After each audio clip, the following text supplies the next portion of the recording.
नमस्कार दर्शकों, आप सभी का स्वागत है नवभारत न्यूज़ 24/7 में और मैं हूं आपके साथ अजयदीप सिंह बलवाल।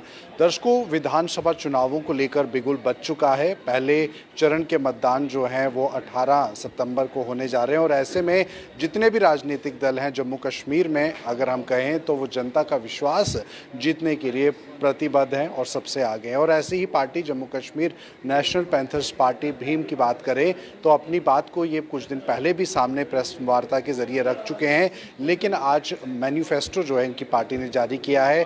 क्या कुछ मुख्य एजेंडा मैनिफेस्टो में रहेंगे उसे लेकर इनसे बात करते हैं। आपका सबसे पहले स्वागत है नवभारत में।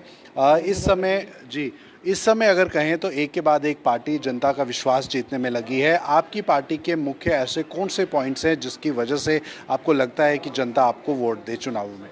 देखिए, हमने अपने घोषणा पत्र में जनता की जो है बेसिक इश्यूज़ को एड्रेस करने की कोशिश की है।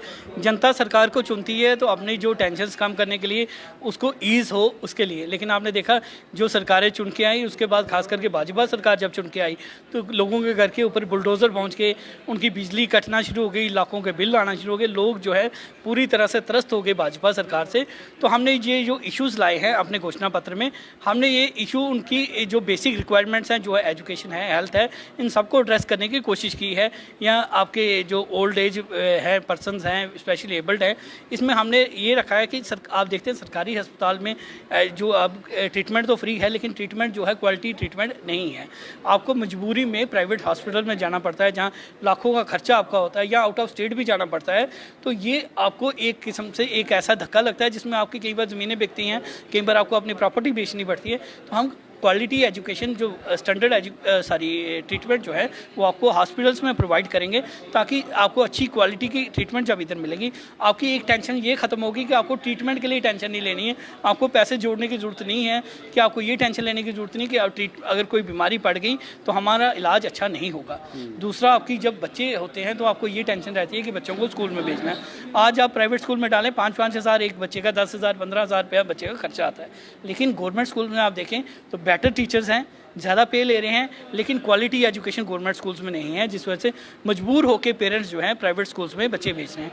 अगर हम ये इनको जो सरकार में आते हैं तो गवर्नमेंट स्कूल्स में क्वालिटी एजुकेशन दी जाएगी ताकि आपके बच्चों को आपको प्राइवेट स्कूल में ना भेजना पड़े।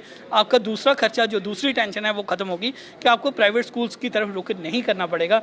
तीसरा, आपको ये टेंशन रहती है कि जब हमारे बच्चे युवा होते हैं तो ड्रग्स में कहीं शामिल ना हो जाएँ, तो सख्ती के साथ ड्रग्स के ऊपर कंट्रोल किया जाएगा, ड्रग्स बिल्कुल बिकने नहीं दी जाएंगी ताकि आपकी ये टेंशन भी खत्म हो कि हमारा युवा बच्चा घर से बाहर निकलता है। बिल्कुल, इसके साथ बेरोजगारी एक बहुत बड़ी समस्या है, लेकिन जो यहाँ पर पहले से ही अगर हम डेली वेजेस की बात कर रहे हैं किसी भी विभाग में, वो अपनी जॉब्स को लेकर अपने जो सैलरीज है उन्हें लेकर जद्दोजहद कर रहे हैं पिछले काफ़ी अरसे से। ऐसे में उनके लिए आपके दायरे में क्या कुछ है? देखिए, डेली वेजेस के लिए हमने साफ तौर पे लिखा है जैसे ही हमारी सरकार बनेगी हम उनको रेगुलराइज करेंगे। और गरीबों की आवाज़ जब भी उठाई है, पैंथर्स पार्टी ने उठाई है, पैंथर्स पार्टी भीम ने उठाई है, प्रोफेसर भीम सिंह ने उठाई है। तो भीम सिंह जी ने जब 81 में तनख्वाहें आधी कर दी गई थी एनसी सरकार के द्वारा, तब भी उन्होंने आवाज़ उठाई थी और तनख्वाहें बहाल की थी। तो हम उसी सोच को लेकर आगे बढ़ रहे हैं। तो डेली वेजेस गरीब तबका है, ये बड़ी बड़ी पार्टियों को फाइनेंस नहीं कर सकता, इसीलिए इनकी आवाज़ नहीं उठाई जा रही। जो लोग इन बड़ी बड़ी पार्टियों को फाइनेंस करते हैं उनका देखिए कारपोरेट टैक्स भी कम हो रहा है, लेकिन गरीब का टैक्स बढ़ रहा है, आटा दाल चावल पे टैक्स लग रहा है। तो ये जो लोग कारपोरेट से पैसा लेके इलेक्शन लड़ रहे हैं वो कारपोरेट की गुलामी कर रहे हैं, उनकी बेहतरी कर रहे हैं। और अगर आप हमें जिताते हैं जो अपने दम पे लड़ रहे हैं तो हम आपकी बेहतरी के लिए। कितने कैंडिडेट्स हैं आपने उतारे हैं और क्या बैकग्राउंड है और कहाँ से वो लड़ेंगे चुनाव? देखिए, हमारे जो कैंडिडेट्स हैं 35 से 40 लड़ेंगे। अभी 4 कैंडिडेट हमने आज घोषित किए हैं, जिसमें नरेश चिप जी हैं, वो एक सर्विसमैन है, वो जम्मू नॉर्थ से कंटेस्ट करेंगे। राकेश गुप्ता हैं, ये जम्मू वेस्ट से करेंगे। राकेश कुमार हैं, वो रामगढ़ से करेंगे। विजय पांडे हैं, वो शम कॉन्स्टिट्यूंसी से। 4 कैंडिडेट अभी आपने घोषित किए हैं। जी, इसके बाद जल्द से जल्द बाकी जो हैं कैंडिडेट भी घोषित किए जाएंगे। नेशनल पैंथर्स पार्टी की बात करें, विवादों में ये पार्टी रही है शुरुआत से ही। अभी अगर बात करें तो आपकी पार्टी का चिन्ह भी जो है वो बदल चुका है। इस समय इलेक्शन कमीशन के दायरे के अंदर भी पार्टी को लेकर बहुत सारे सवाल जो हैं वो चल रहे हैं। ऐसे में कितना मुश्किल है पार्टी के लिए लोगों का दिल जीतना, क्योंकि प्रोफेसर भीम सिंह एक लेगेसी थे, अपनी पार्टी को लेकर उन्होंने बहुत कुछ किया है।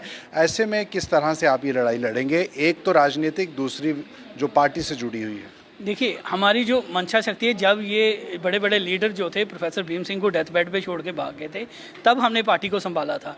जब आम आदमी पार्टी ने इनको लताड़ दिया तो वापस आके इन्होंने पार्टी के अंदर खराब करने की कोशिश की। अभी आपने देखा कि हर्षदेव जी एक इंटरव्यू में कह रहे, एक वीडियो में कह रहे थे जितेंद्र सिंह को हमारी पुरानी दोस्ती है। जिनकी बीजेपी के साथ पुरानी दोस्ती है वही लोग फिर पैंथर पार्टी को ख़त्म करने की कोशिश कर रहे होंगे। अगर वो दावा नहीं करते तो आज साइकिल जो है वो अगर गड़बड़ नहीं करते तो साइकिल चुनाव जो फ्रीज नहीं होता, पैंथर्स पार्टी के पास साइकिल चुनाव होता। तो इट मीन्स कहीं ना कहीं पुरानी सांठगांठ जितेंद्र सिंह के साथ थी, तो हमारे साइकिल सिंबल के ऊपर उन्होंने इस तरीके से केस लगा के फ्रीज करवाया। तो ये जनता उन लोगों को माफ़ नहीं करेगी जिन्होंने पहले आम आदमी पार्टी ज्वाइन की, प्रोफेसर साहब को पार्टी के सभी पदों से हटाया, उसके बाद डेथ बेड पे उनको छोड़ दिया और उसके बाद आम आदमी पार्टी से वापस आके ज़बरदस्ती पैंथर्स पार्टी के कब्जा करने की कोशिश की।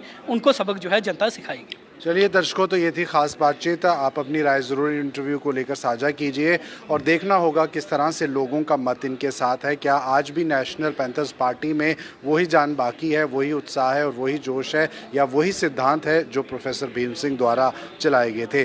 फिलहाल ये थी खास बातचीत। आप बने रहे नवभारत के साथ।